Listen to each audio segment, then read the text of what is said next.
Hello everyone and welcome back to this channel. So in today's video I'll be showing you how I made this beautiful bubu dress with fringes. So guys, let's get started. So I'll be working with this African print fabric, and this is the fringe I have here. The length is about 20 inches in length. So I'll be showing you what we'll be doing with the length later. So my fabric is folded into four like so. We'll be cutting out the front and the back together. Then I'll go ahead and draw a straight line which will serve as the starting point. Sorry, I had a break in camera here, but I just wrote out my starting point line like I always do. And I'll be showing you how to fold this fabric. So I folded it by half of my shoulder measurement and I marked that there. Then the length of the sleeve I'll be working with because it's a cut together sleeve. So just go ahead and measure the length of the sleeve you want. And I also went ahead to mark my neck width, which was 3 inches. Then the neck depth, I'll be marking 1.5, and this is for the back. We'll be modifying the front depth later. So I'm just connecting those lines like so. So next, I'll start from my shoulder line, that is my starting point, and I'll draw my shoulder to bust, then my shoulder to my waistline, then also from my shoulder to my hip line, then the full length of the dress. So from your full length, you minus the length of your fringe. My full length is about 60 inches, then the fringe is 20 inches. So I'll minus 60 from 20 to give me 40. Then I'll add 1 inch for hemming allowance.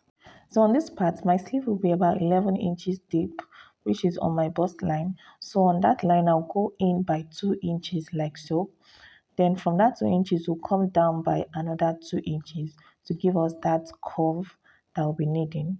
So next, I'll take it to my hip line.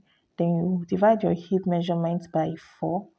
Then you add about 2 inches extra allowance to give it that freeness, then 1 inch for seam allowance. So you connect that line to the hip measurements we have here using your rule.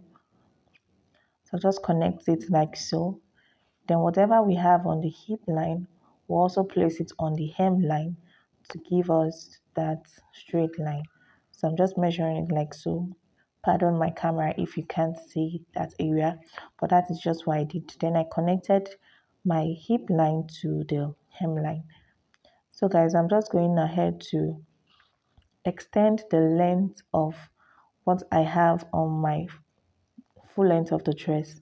So I just extended the length because I'll be cutting this out soon. So I connected the lines. Then I'll go ahead and cut out this piece.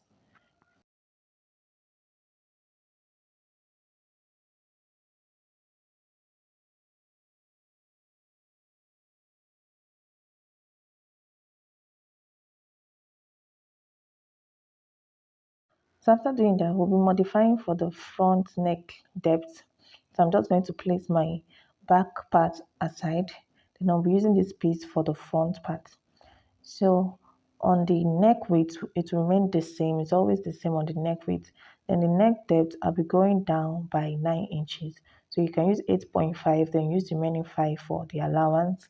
But I'll be using 9 inches.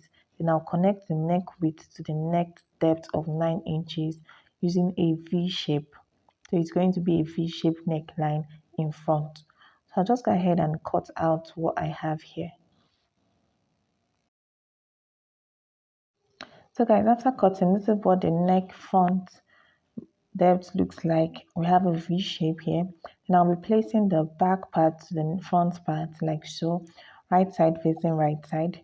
Then we'll go ahead and sew on the shoulder line with half of an inch. So guys, after sewing the shoulder line, this is what I have on the wrong side, and this is the right side of the fabric. So next, I'll be measuring what I have all around the neckline like so, starting from one point of that pointy edge. We just measure all around the neckline. So I have about 26.5 inches here. Then I also went ahead to cut out this piece.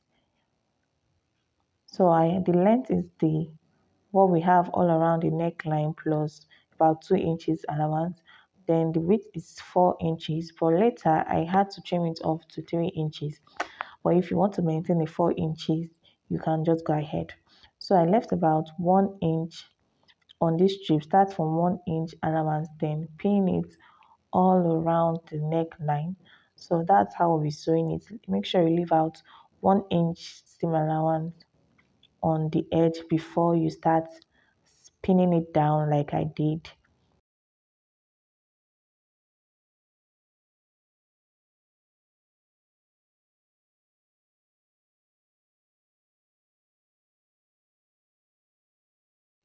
So I'll go ahead and stitch all around the neckline. So guys, after stitching, this is what I have.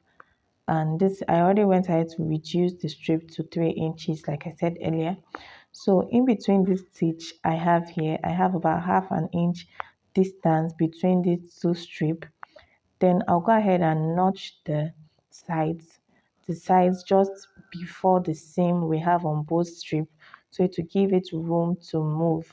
So you just move it inwards like so. So you move one strip first and the second one. So guys, just go ahead and notch it to make it easier for them to go in. Just notch it right before the stitch. So you can go ahead and stitch this part down so they don't move, or make a top stitch all around the neckline. So guys, I went ahead to make a stop stitch all around the neckline, and this is what I have. Next, I'll go ahead to the sleeve and measure what I have there. Then I had a strip. The length is what I have all around the sleeve. Then the width is about 2.5 inches. So I'll just open up my sleeve like so. Then I'll be showing you guys how to place this. So just place it like so. Then I'll just go ahead and pin this down so you guys can understand how I'll be sewing this part. So just take it to your sewing machine and sew about half an inch. So I have another strip for the other sleeve. So guys, after fixing the sleeve, this is what I have. Then to get this effect, like a folded effect on your sleeve, I'll be showing you how to do it with this other sleeve. So after drawing with half an inch, you make sure this line, this edgy line we have here, meets the line of the stitch like so. So if you went ahead to iron this part, it will be easier for the line to be visible. Then you meet it with this stitch line. Just make it center. Just make that center line on the center stitch line we have there. Then go ahead and sew numerously on 3 sides to hold it down. So guys, after sewing, this is what I have on the wrong side.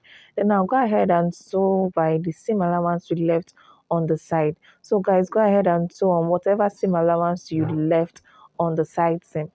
Then on the down parts, we have a hemming allowance. So I'm just marking that out. I will be hemming it like so. You just fold it in twice to hem the down part of the dress. So also I want like a small slit. It's just not really a slit, but I just want it totally optional. So I'm just marking 1 inch. So I'm just marking 1 inch after the hem allowance. I want like a 1 inch opening on the down part. So I'll just go ahead and sew this first. So after sewing, this is what I have on both sides. I went ahead to sew my side stitch. Then I'll be fixing the fringe to the dress right about now. So to fix it, so I just went ahead to get the starting point of the fringe. Then I'll be folding it like so. Remember, the fringe will start after the seam allowance, so it's not going to get to the extreme end. So I'm just pinning it like so. So we'll be sewing the hem of the dress and the fringe together. So just go in and fold in your hem allowance like so, then place the fringe on it. Then I'll go ahead and pin this down all around the dress.